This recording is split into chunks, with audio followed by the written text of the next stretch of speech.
This is Vincent, and today we're talking about the most dangerous mask a man can wear, and it's the one nobody ever asks him to take off. Picture this. You're at a barbecue, one of those weekend afternoon things where the smoke smells good and nobody's in a rush. There's a man there, mid-30s, standing near the grill with a beer tilted casually in his hand. He's the one refilling coolers before anyone asks. He's the one who remembers the name of your kid's soccer coach. He laughs easily, not loudly. The kind of laugh that makes the people around him feel comfortable. If someone brings up something heavy, he pivots, smoothly. A joke, a redirect, a question about someone else. He checks on everyone at the table but never once offers anything real about himself. And if you pulled any single person at that barbecue aside and asked, "How's he doing?" they'd all say the same thing. Him? He's fine. He's always fine. They'd say it without hesitation, because he's given them no reason to think otherwise. His smile never wavers. His composure never cracks. He is, by all outward metrics, the most well-adjusted person in the yard. But what if that smile, the one that never falters, the one that's become so consistent it functions like a second skin, isn't actually a sign that he's okay? What if it's not resilience at all, but the most sophisticated emotional defense mechanism modern psychology has documented? Most people look at a man who smiles through everything and see someone who has it together. Someone who's handling things. Someone who doesn't need to be asked how he's doing because the answer is obviously, visibly, right there on his face. That's the surface level read. And by the end of this video, you're going to understand exactly why it's wrong. By the end of this video, you will understand the precise psychological architecture behind that permanent smile, what it protects, what it costs, and why the men who wear it most convincingly are often the ones closest to the edge. Stay with me. Let me sketch this out for you. I call this the armor smile. The armor smile is the pattern in which a man's chronic reflexive smiling ceases to function as genuine emotional expression and begins functioning as emotional armor, a protective barrier between his internal reality and the world's expectations. Think of it like a shield that a soldier picks up in battle. At first, it's a tool, something he grabs deliberately when danger appears.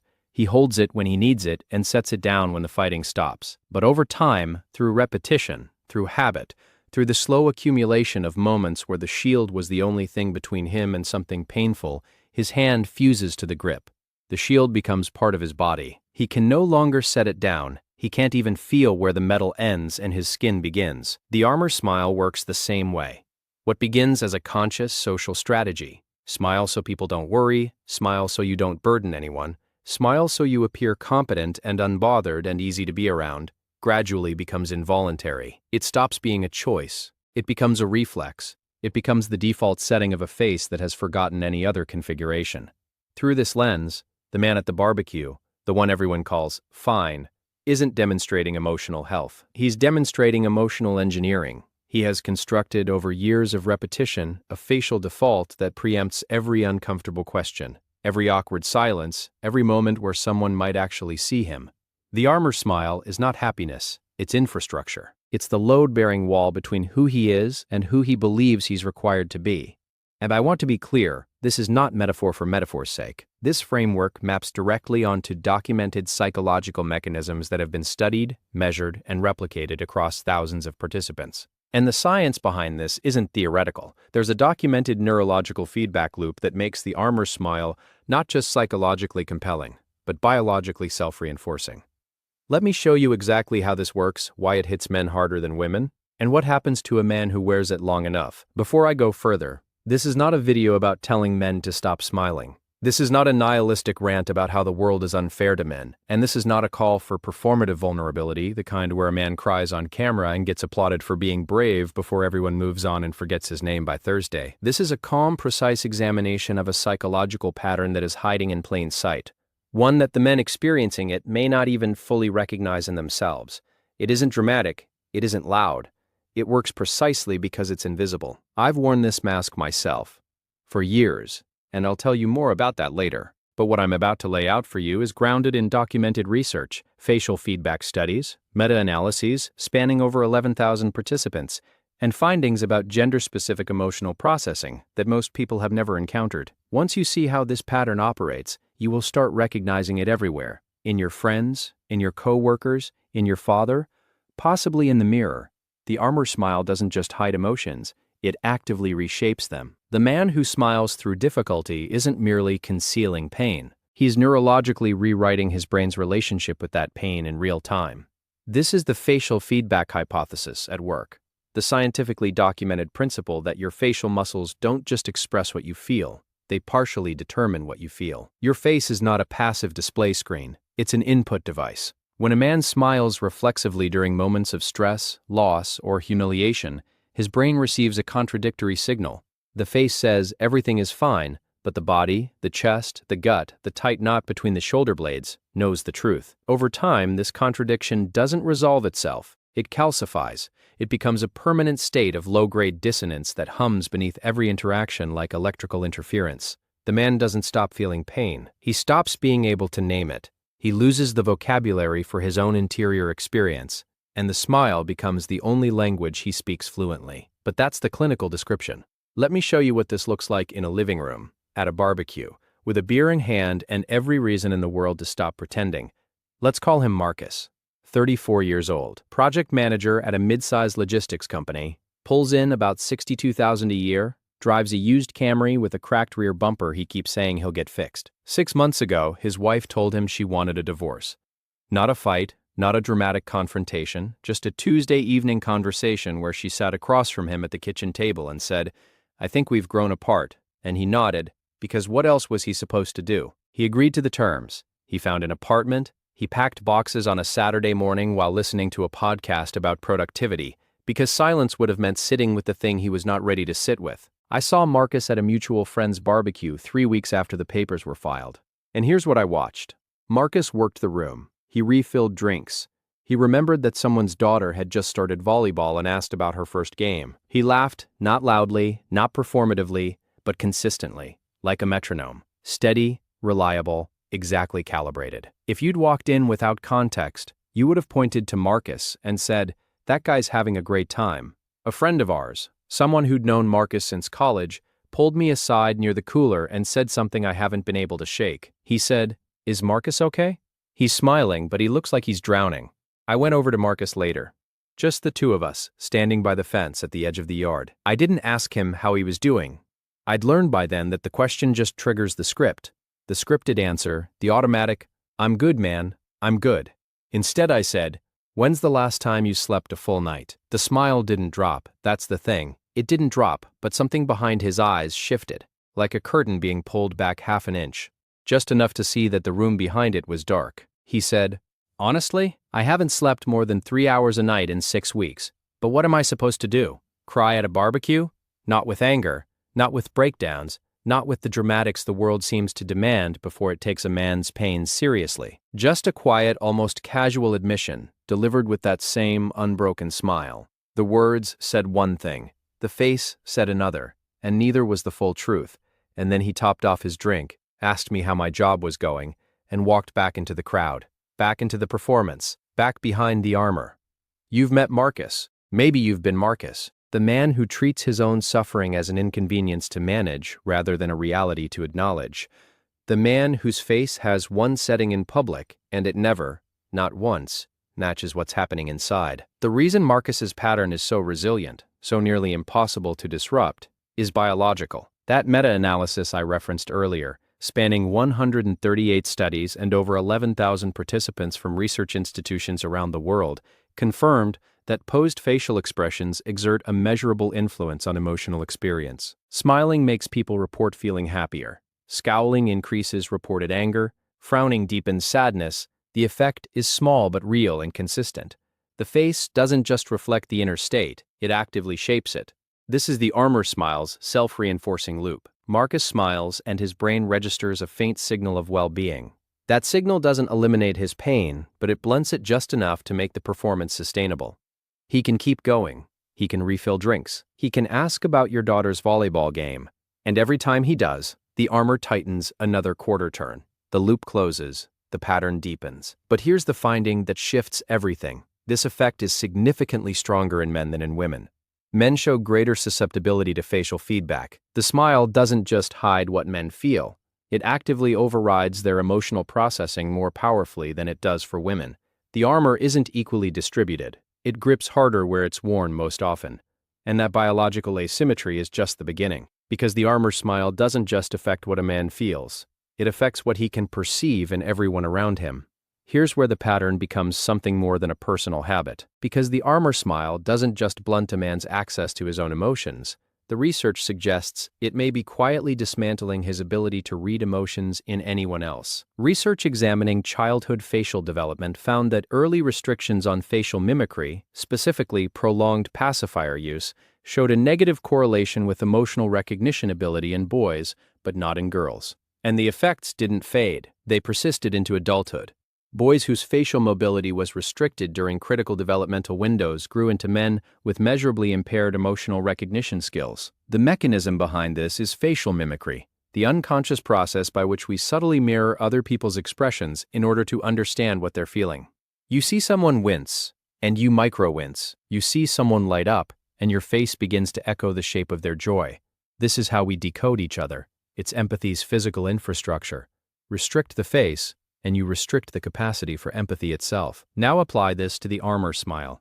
A man who has spent years holding his face in a fixed expression isn't just suppressing his own emotional output. He's suppressing the mimicry process that allows him to read the room, detect pain in others, respond authentically to the people who need him. The armor doesn't just lock others out, it locks him in.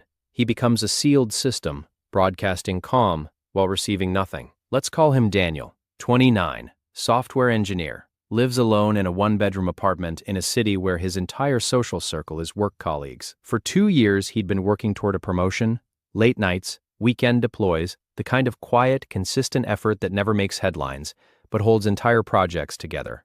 Last month, his manager called a team meeting and announced that someone else got the role. A colleague with less experience, a colleague Daniel had trained. Daniel smiled, he nodded. He said, and I want you to hear the exact words, "Great choice. He'll crush it." His coworker told me the next day, Daniel took it so well. He's such a team player. What his coworker didn't see, Daniel sat in his car in the parking garage for 40 minutes after that meeting.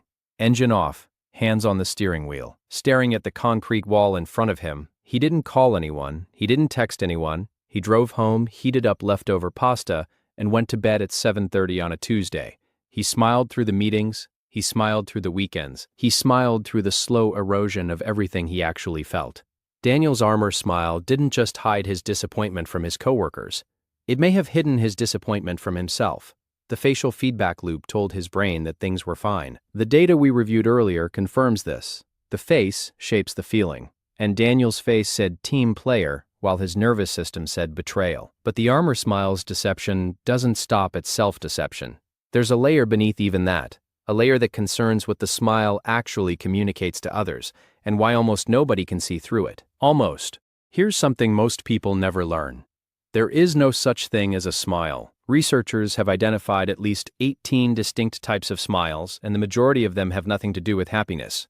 Of those 18, only one, the Duchenne smile, reliably correlates with genuine positive emotion. The Duchenne smile engages both the zygomatic major muscle, which pulls the corners of the mouth upward, and the orbicularis oculi, the muscle that crinkles the skin around the eyes and creates crow's feet. This dual activation is what people instinctively, unconsciously recognize as a real smile.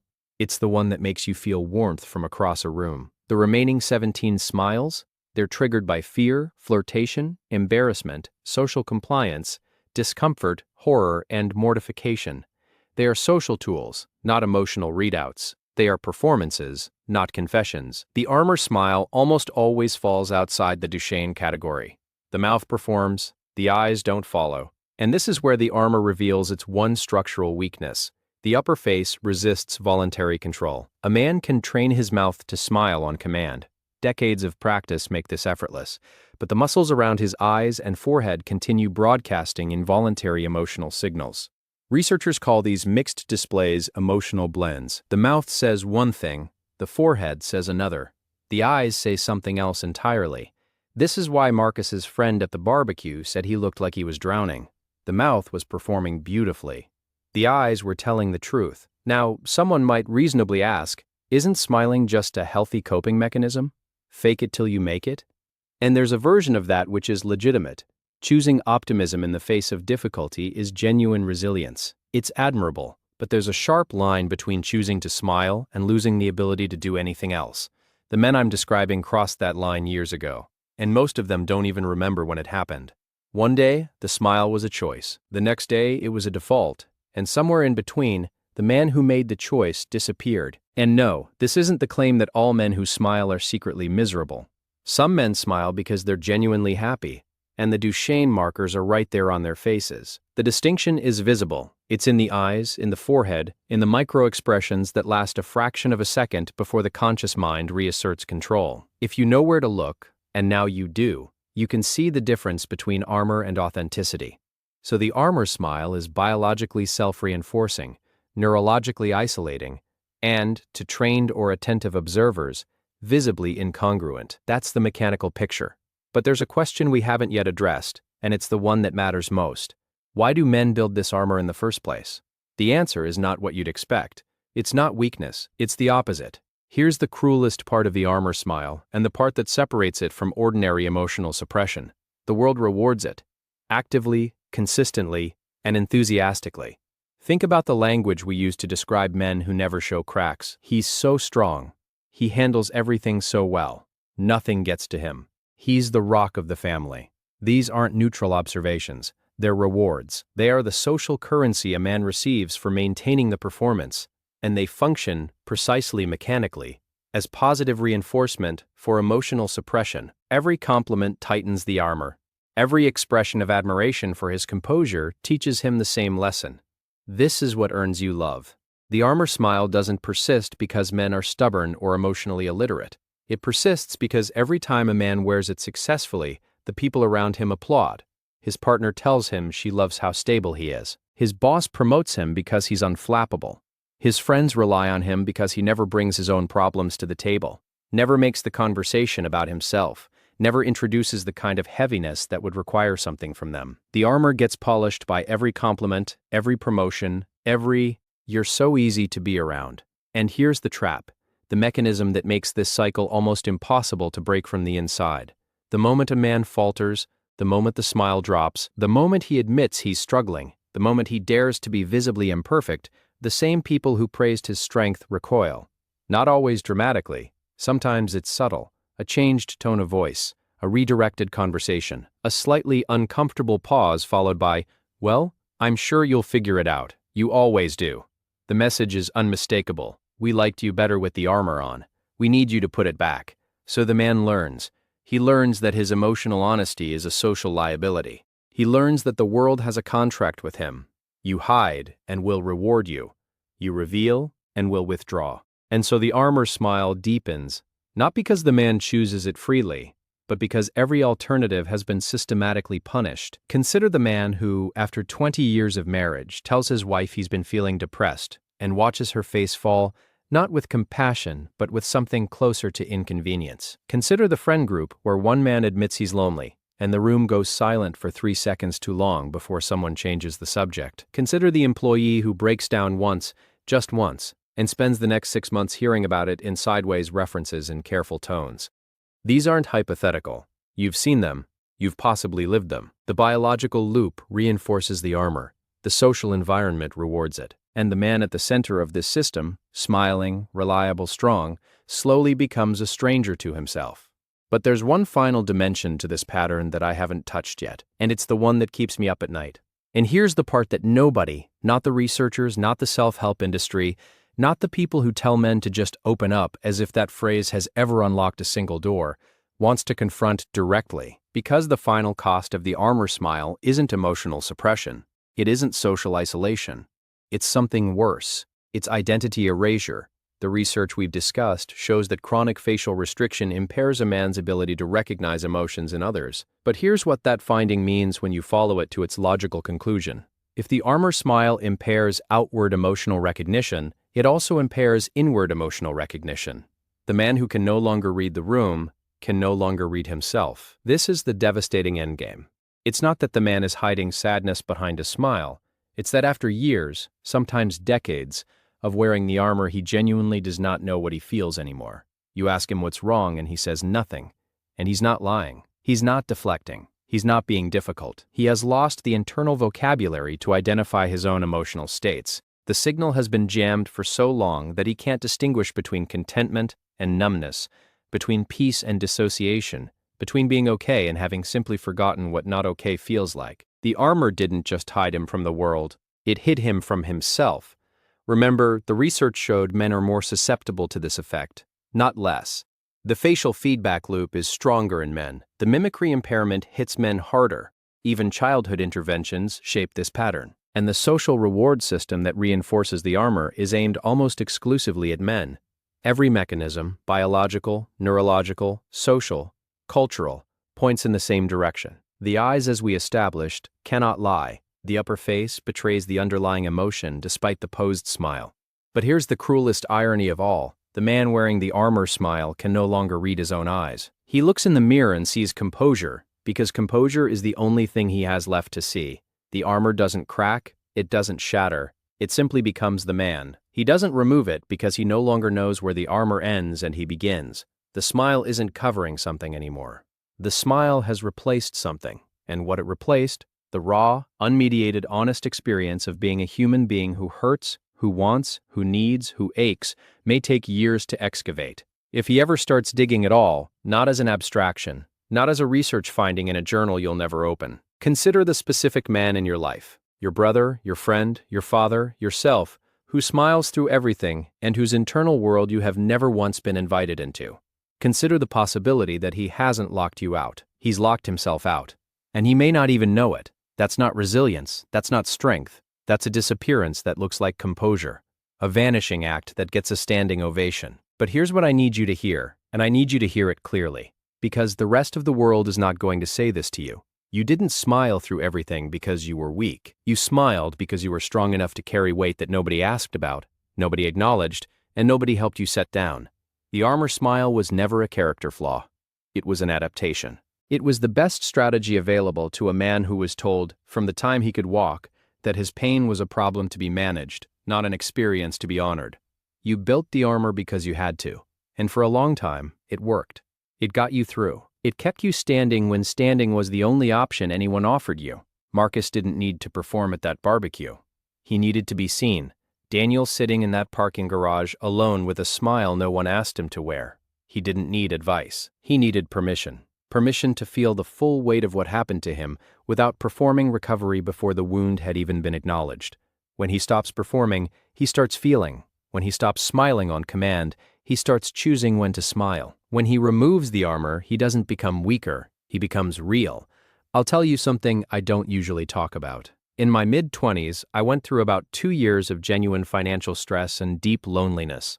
The kind where you check your bank account 3 times a day and spend entire weekends without speaking to another human being. I'd eat dinner standing at the kitchen counter, and the silence in my apartment was so complete I could hear the refrigerator cycling on and off.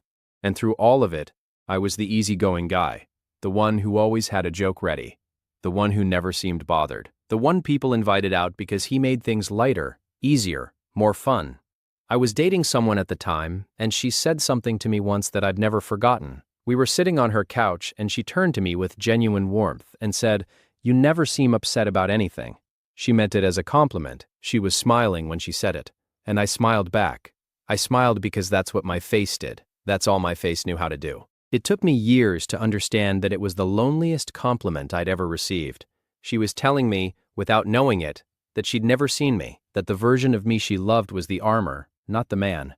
And I was telling her, with my smile, that she wasn't allowed to look any deeper. The 18 smiles we discussed, most of them were never about joy. They were about management, negotiation, survival. They were about getting through the room without anyone stopping you to ask the question you couldn't answer. And if you've spent years wearing one of them as your default face, if you've built your entire social identity around being the man who's always fine, I want you to know something. Removing it isn't weakness. It isn't drama. It isn't the unraveling everyone told you it would be. This isn't about becoming emotional. This isn't about performing vulnerability for applause. This is about reclaiming the right to have a face that matches your soul. The applause they gave you for hiding was never love. It was convenience. And you deserve more than the world's convenience. You deserve to be known. Not the curated version, not the load-bearing version. The actual version, messy, uncertain, sometimes struggling, fully human. This isn't giving up. This is waking up. I want to hear from you. When did you first realize you were wearing the armor smile? Was there a moment, a comment, a silence, a look from someone who saw through it that made you understand what you've been doing? Drop it in the comments. Not for performance, not for likes, for recognition. Sometimes naming the pattern is the first step toward breaking it. If this resonated with you, subscribe to this channel. Not because I need the numbers, because this is the kind of conversation that disappears from mainstream discourse. It gets buried under algorithms that reward outrage over insight, spectacle over substance. Every subscription tells the system that this matters, that men's interior lives are worth examining, that the quiet conversations deserve space too. The bravest face you'll ever wear is the one that tells the truth. This is Vincent. I'll see you in the next one.